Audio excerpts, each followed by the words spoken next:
Hey yo, what's up gengs? Selamat datang di Didi Channel. Channel yang membahas asal-usul, sejarah, mitos, dan kisah-kisah horor dengan ilustrasi bergambar. Kali ini Mimin mau mengulas asal mula tumbal proyek ada di Indonesia. Sebenarnya sih lebih ke anekdot tumbal proyek. Oke, langsung aja kita ke pembahasannya. Pada awal tahun 2000-an, isu penculikan selalu beredar dan selalu dikaitkan dengan tumbal proyek. Dan kebetulan di tahun 2000-an lagi marak-maraknya pembangunan daerah, termasuk jembatan yang menghubungkan antar wilayah. Cerita ini selalu ada dari mulut ke mulut para orang tua. Bapak-bapak yang biasa membantu proyek suka menceritakan mengenai tumbal kepala yang dijadikan pondasi jembatan. Dan lucunya lagi, kita percaya kalau mobil jeep itu adalah mobil penculik. Alhasil, kalau lihat mobil jeep di jalanan, pasti langsung lari terbirit-birit. Cerita mengenai kepala yang dijadikan tumbal proyek untuk dijadikan pondasi jembatan sudah ada sejak masa penjajahan ratusan tahun lalu. Hal ini benar terjadi pada proyek konstruksi era 70 sampai 80-an. Menurut kisah para orang tua, fenomena tumbal ini terjadi di proyek konstruksi jembatan. Orang proyek akan mencari sepasang anak kecil, laki-laki dan perempuan, di lokasi sekitar proyek. Dua anak malang yang berhasil dibujuk ini nantinya akan ditimbun hidup-hidup dengan beton di pilar penyangga jembatan sebelah kanan dan kiri. Hal ini bertujuan supaya roh dua anak ini menjadi penjaga jembatan dan membuat jembatan menjadi kokoh dan awet.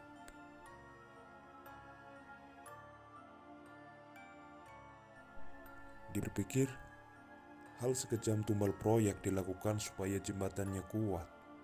Gak masuk akal kan? Memangnya siapa sih yang mencetuskan ide gila ini? Jadi, saat itu negeri ini masih mengandalkan rakit untuk menyeberang sungai. Lalu datanglah insinyur-insinyur Belanda untuk membangun jembatan. Oleh karena minimnya pengalaman yang dimiliki warga, mereka kebingungan dan bertanya kepada para insinyur tersebut, bagaimana cara ampuh agar kami bisa membangun jembatan yang kuat dan awet? Dengan ini, jawab seorang insinyur sambil menempelkan jari telunjuknya tepat di kepala orang yang bertanya. Warga berasumsi bahwa untuk membangun jembatan yang kuat, maka harus menggunakan kepala manusia. Dan mereka beranggapan untuk mencari tumbal dengan cara menculik dan memenggal kepala anak kecil. Padahal, bagi para insinyur Belanda, saat ia menunjuk kepala, itu berarti menggunakan isi kepala untuk menghasilkan jembatan yang kokoh, alias dengan otak. Tapi karena minimnya pengetahuan, wawasan, dan ilmu dari warga selalu mengaitkan dengan hal-hal mistis. Warga berasumsi bahwa dengan menumbalkan nyawa yang masih suci, bisa membantu mempermudah pembangunan suatu bangunan. Apalagi bangunan-bangunan yang dibangun di daerah yang masih kental dengan cerita mistisnya. Dari inilah asal mula tumbal proyek itu terjadi. Pembangunan yang sulit untuk dikerjakan selalu dikaitkan dengan tidak adanya tumbal yang diserahkan kepada penunggu di daerah tersebut. Alhasil, cerita ini berkembang cepat dari mulut ke mulut. Dari cerita ini sudah jelas bahwa kepala yang dijadikan tumbal untuk proyek pembangunan sudah salah diartikan. Memang sepanjang sejarah peradaban manusia, ritual dengan mempersembahkan nyawa manusia sudah terjadi sejak sejarah masih ditulis di dinding goa.